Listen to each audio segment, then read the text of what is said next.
ओम नमः शिवाय। आज की हमारी कथा है बिंदु को मोक्ष की प्राप्ति।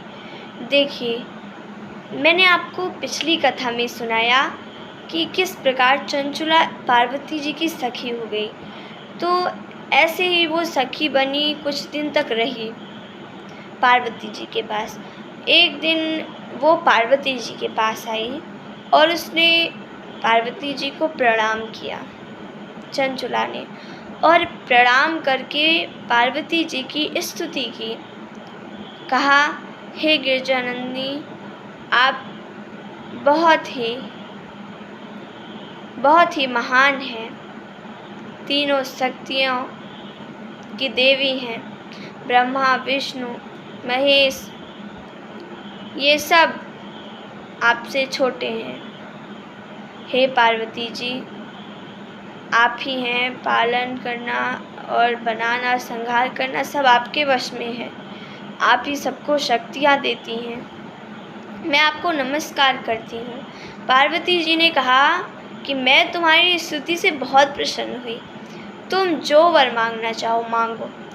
चंचुला बोली, हे पार्वती जी, हे सखी, मुझे एक कष्ट है। वो ये है कि मेरा जो पति था, मैं पृथ्वी पर जब थी तो मेरा जो पति था वो बहुत ही अधर्मी पापी था। उनको कौन सा लोक प्राप्त हुआ होगा, वे इस समय क्या कर रहे हैं, और जो भी योनि मिली हो आप मुझे कृपा करके उसे बताइए। तो पार्वती जी कहती हैं, ठीक है, मैं बताती हूँ। और पार्वती जी ने देख आँख बंद करके कही कि तुम्हारा जो पति था वो बहुत दुष्ट था, धर्मी था, पापी था, लोगों के धन लेता था, उन्हें मारता था, पीटता था तो ब्राह्मण पर कोई ब्राह्मण का कार्य नहीं करता था। उसको पहले यमदूत के यहाँ गया, जब वो मरा तो उनके यहाँ पर गया, वहाँ से काफ़ी कष्ट सहना पड़ा, काफ़ी मारे यमदूतों ने। फिर उसके पश्चात उसको एक पिशाच की योनि मिली। इस समय वो विंध्य पर्वत पर है और विंध्य पर्वत पर एक पिशाच के रूप में वो बैठा है। तो चंचुला ने ये सारी बातों को सुना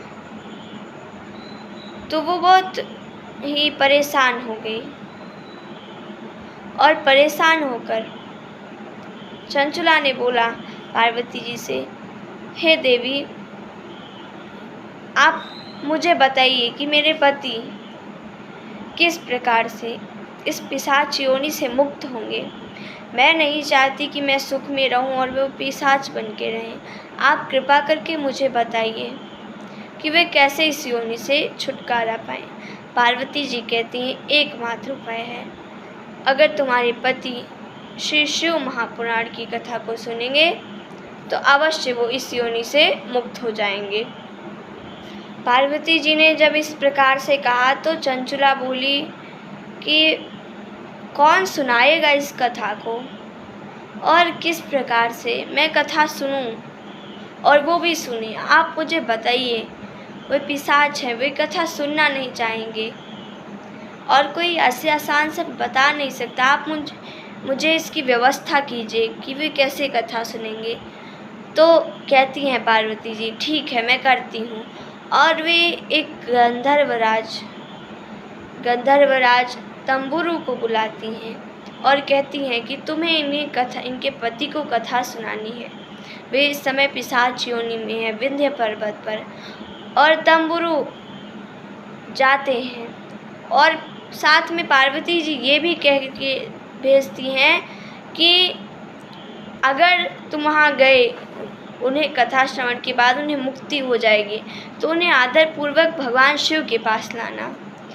और अब तंबुरु चंचुला को लेकर गए उस पर्वत पर।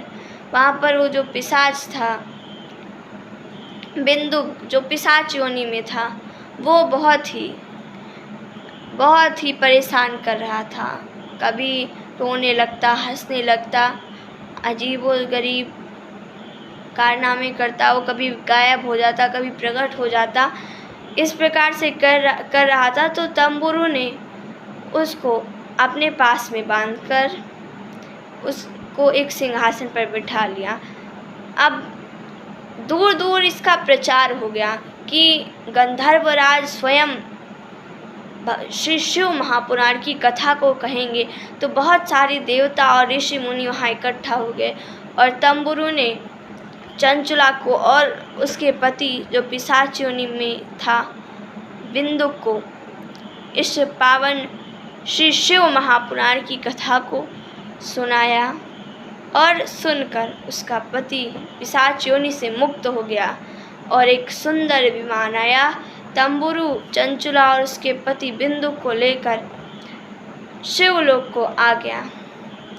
वहाँ पर भगवान शिव ने उनका अभिवादन किया और बिंदु भगवान शिव का गढ़ बन गया और पहले से ही चंचुला पार्वती जी की सखी थी। तो हे सौनक जी, सूत जी कहते हैं, हे सौनक जी, ये है श्री शिव महापुराण की अपरंपार लीला और उनकी महिमा। तो आज की कथा हमारी यही समाप्त होती है। ओम नमः शिवाय।